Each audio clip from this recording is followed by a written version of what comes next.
Hello YouTube Nation, this is Mr. Bone66 Crush and I'm going to make another cooking video. This time I'm going to actually do smoked pulled pork.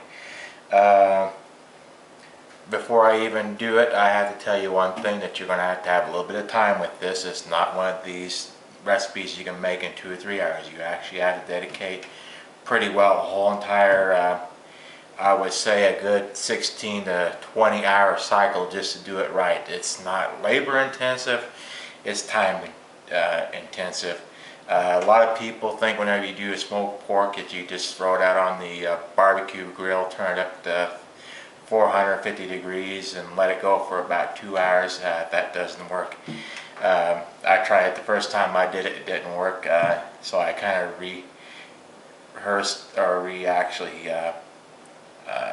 I actually did some research on the matter and actually found out how to do it the right way, and I actually did it, and it actually works good. It's about 9 o'clock in the evening right now, so what I'm going to do right now is actually make a marinade injector for my pulled pork, and actually inject it and leave it overnight. When I get up in the morning, I'll actually start the actual baking and smoking process. When I get up in the morning, I'll actually go through all that. But right now, I'm actually going to make the marinade injector for it. As you can see, I got just a simple bowl for mixing right here. I'll just have to go to the refrigerator, get a couple of ingredients out for that, and I'll be right back.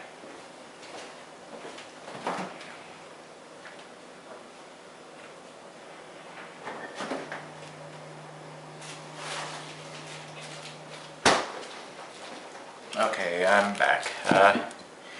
One of the key ingredients that I use for making my injection is apple juice.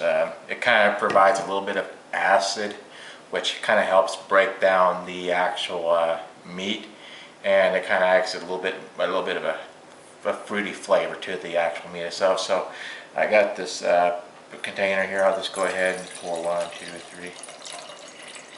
Okay, I got about half the container in there. That's about really all I need in there. Put that over here. Next ingredient, Lee & Perrins thick. I get the thick Worcestershire sauce. Pour a little bit of that in there.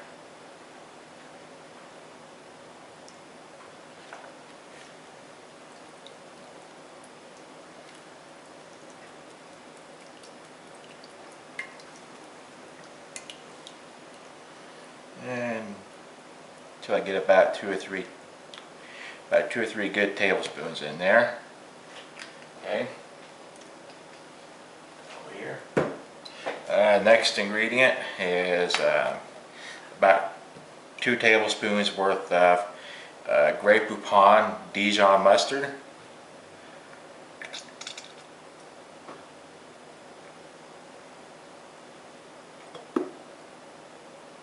Which gives it a little bit of spice to it. Okay. The next ingredient is Lawry's seasoning salt. I usually put about a good tablespoon in there, something like that, right there.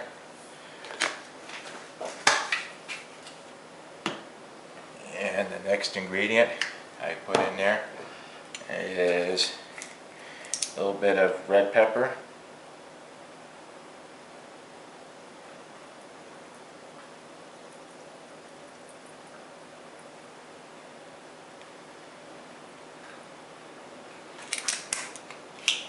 Okay. And then what I have here is a little bit of my pork rub that I have. I usually put just a little bit in there, so I kind of have just a little bit of my flavoring of the pork rub that I'm going to be using later on in here. And I'll put maybe about a good 1.5 tablespoons of that right in there. Kind of get it all coated up. That's done.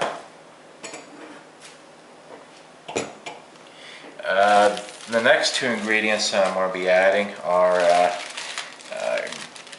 whole garlic, cloves, and onion. Now at the beginning of the grilling season, what I'll do is I'll go to the produce section of my grocer. They sell these bags that actually have about 10 of these in a bag. What I'll do is I'll actually put the baggies in here with my green onions, and I'll do about 10 of these at the beginning of grilling season, and that usually does me about the whole entire grilling season, so I can actually have this to go on demand. So I'll put that in there. Put my onions in there. I usually do this from a frozen state because it really doesn't matter, you know. I usually put these in the freezer, you know, keep them stored in there, you know, for a few months at a time, you know, without actually having to go bad. And I have this immersion blender right here, and I'll go ahead and start the mixing process.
Okay, as you can see, it's all frothy and everything in there. It's pretty good. I'm going to go ahead and rinse this off real quick.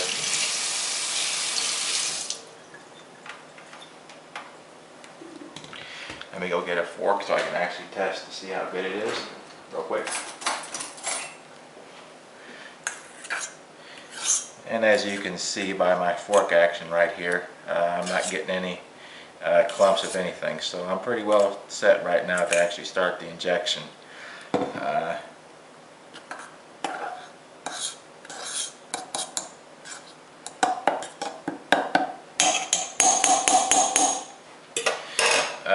I was at the grocery store just a little bit earlier today. I picked up about a 6.5 pound Boston butt roast, so I'll go ahead and get that out.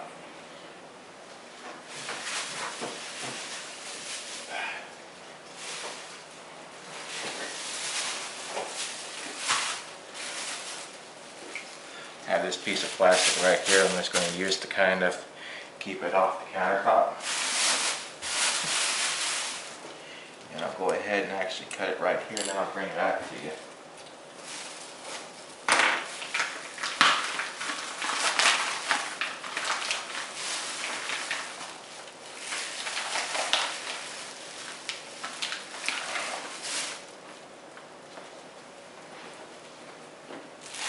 Go ahead and get my hands washed real quick.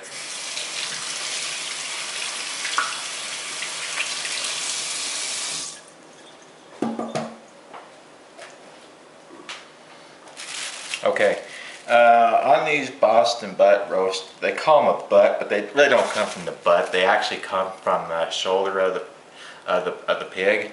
They actually have another arm roast that actually comes down further than the butt, and some people use that for smoked pork, pulled pork. It actually works good too. As you can see, there's a bone in it that runs right here into right here. This part here is actually free of bones from here on out, so you only have to add this bone right here to contend with. But that bone actually is a really good indicator of the doneness of your meat. So, you know, that's actually a good thing to actually have that bone in there, because whenever you get a done pulled pork, you know, later on today, it'll be a good indicator of how well it's done. Okay, so I got my injector right here.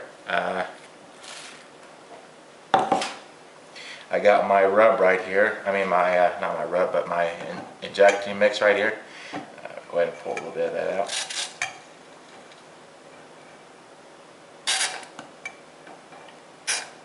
Okay, and just start kind of injecting it in there.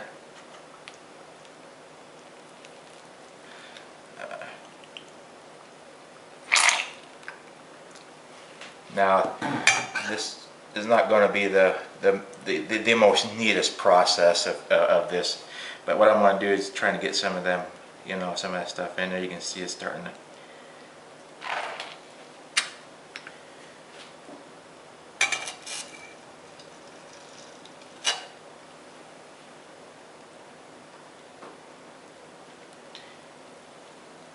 You can see it starting. Now when you do this, it's a good idea not to actually back up your injector until you actually get it out of your deal, because you might get some, you know, stray meat in there and that might clog you up.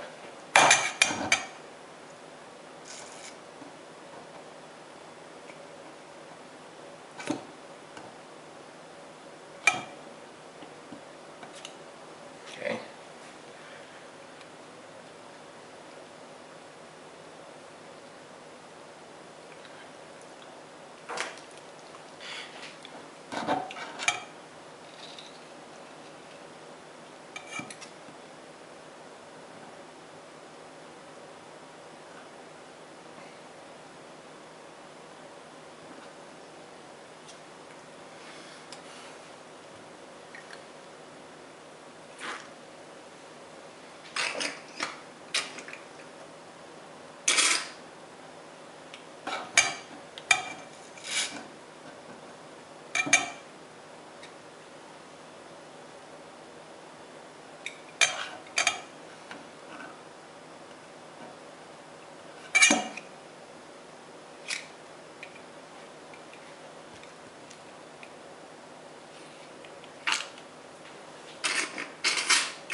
Now the reason I'm putting that in the sink like that is to actually get anything that might actually clog it up.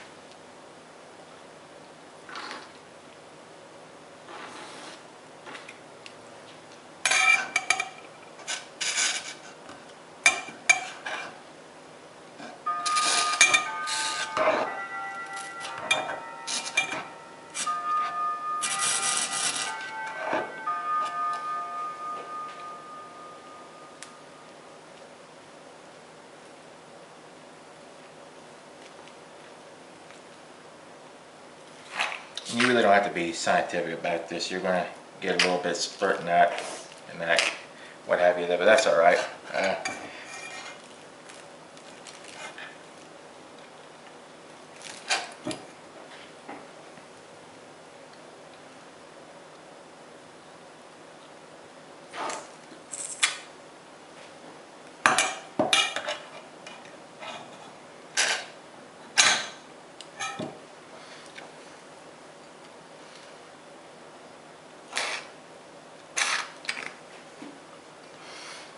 Okay, I got this. I got a few punctures in here on this side. What I'm going to do is I'm going to turn it over real quick here.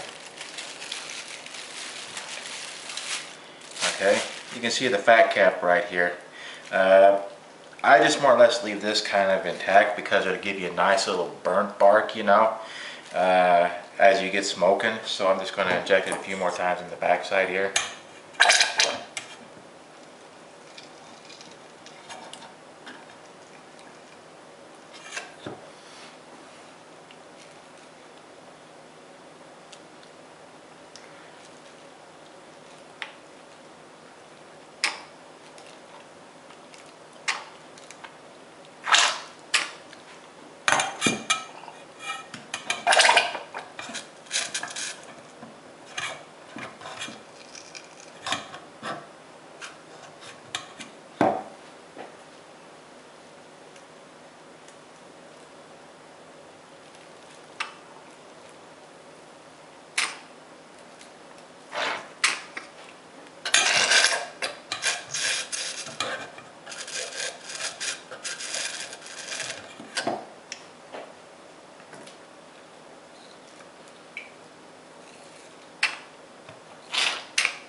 I'm getting a little bit that's actually leaking out because I'm hitting that bone right there.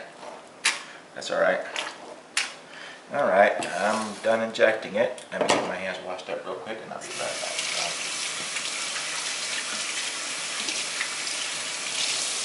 Now when I get done injecting this, what I'll do is I'll take it. I have, let me get a plate real quick.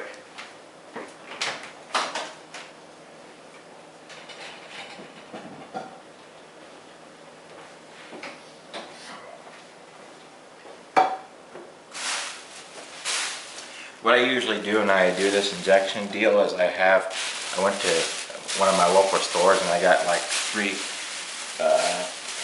just regular grocery sacks that weren't used for anything, so you know I just make sure they're sterile, you know, before I actually took them, you know. What I'll do is I'll take and put this into this 3-ply garbage, sack right here. Turn it upside up.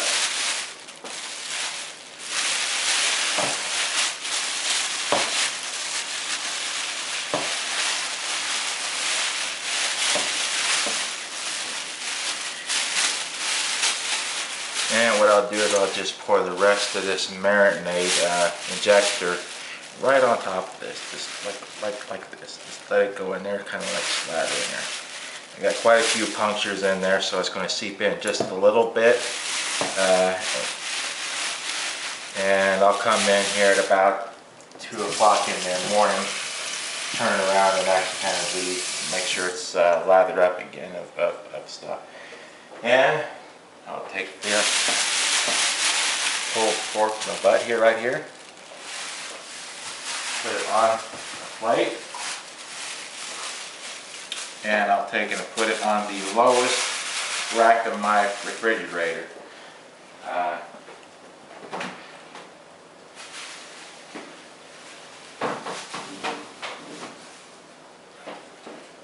And that's about it for the marinade injecting part. I'll be up at around 7 o'clock in the morning to actually start the actual baking process. I'm going to go ahead and sign off for now. I'll be back in the morning so we can actually bake this up again.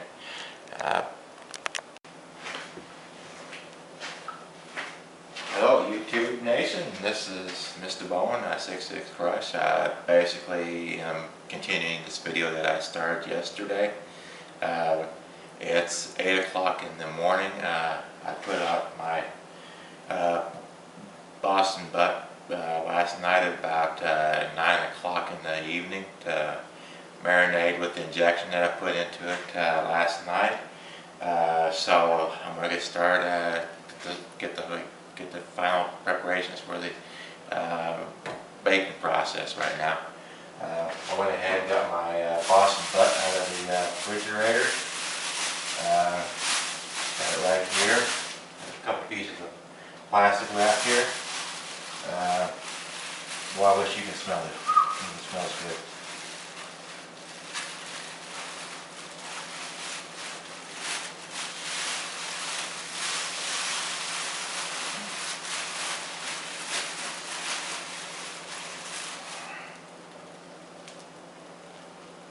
Got it centered right here. Let me wash my hands a little bit.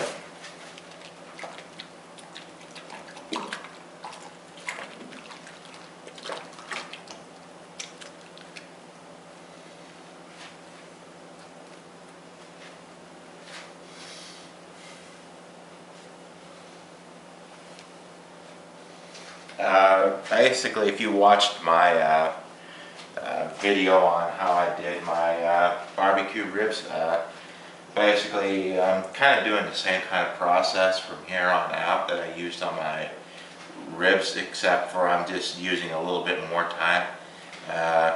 It's 8 o'clock right now. I'm going to go ahead and put these in the oven for about a good 5 to 6 hours, so it's going to bring me up to about 2 o'clock, 1 o'clock in the afternoon. What I'm going to do is I'm actually going to start putting my rub on. As you can see, I got everything all kind of centered here, so it's nice and centered. This here is about a 6.5 pound butt. I'm the only one living here, so it's going to make great for leftovers. I do have a way I can actually freeze this stuff to actually make it really, you know, last for quite a few months if you want. One of these days I'll post my recipe for my rub. So I'm putting my rub on here, right here. On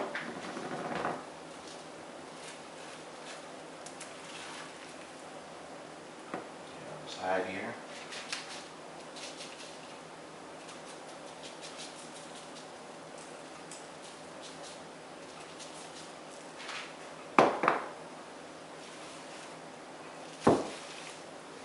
Backside with my fat cap side.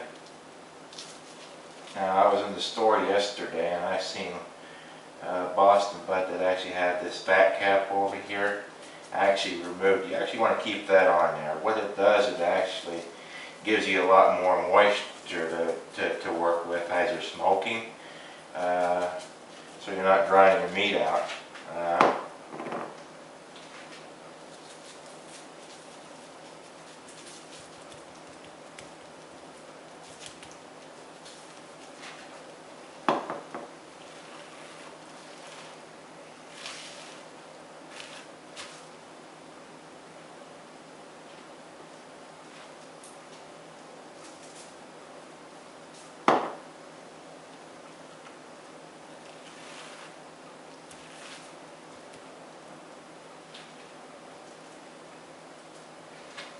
Okay, I have a liberal application of rub put on there.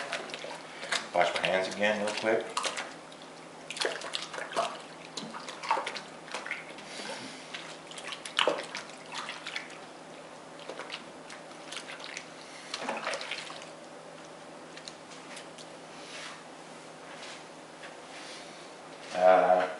When I put this in the oven, I already have my oven preset at 205.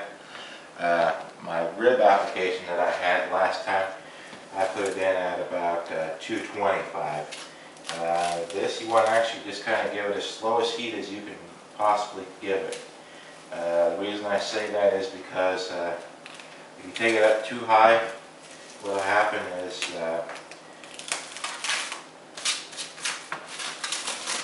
it'll actually seize the meat up and it'll actually start drying the meat out, and it won't actually be tender. It'll be just really hard to chew on.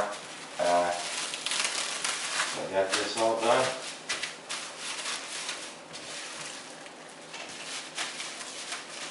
I'll go ahead and give me a piece of aluminum foil. Just give me a second here.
I didn't pack that too tight because I'm going to actually use this same piece of foil actually on my smoker at about 2 o'clock whenever I put this out there. As you can see, it kind of fills up a pretty good size oven rack right here. Just be right back if you see that. Get my oven ready.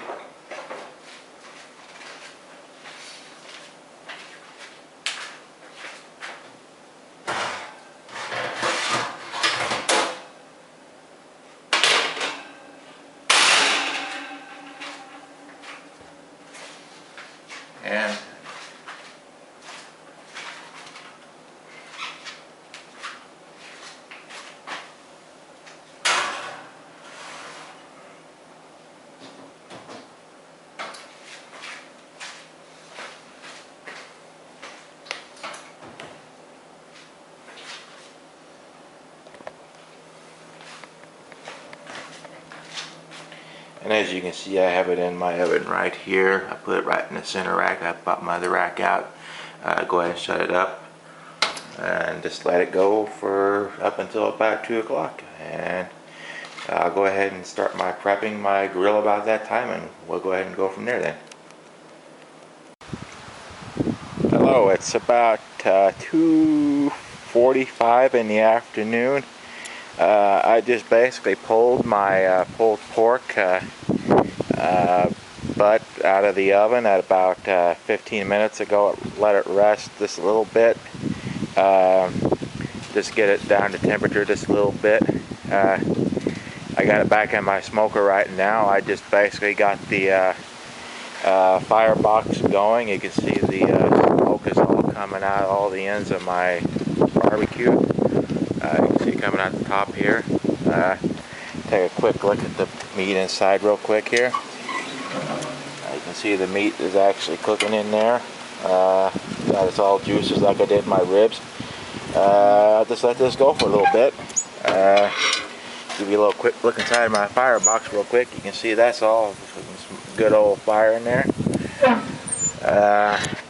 I'll go ahead and turn this off, and I'll be out here in about another 2 hours, and we'll check it from here. And I thank you.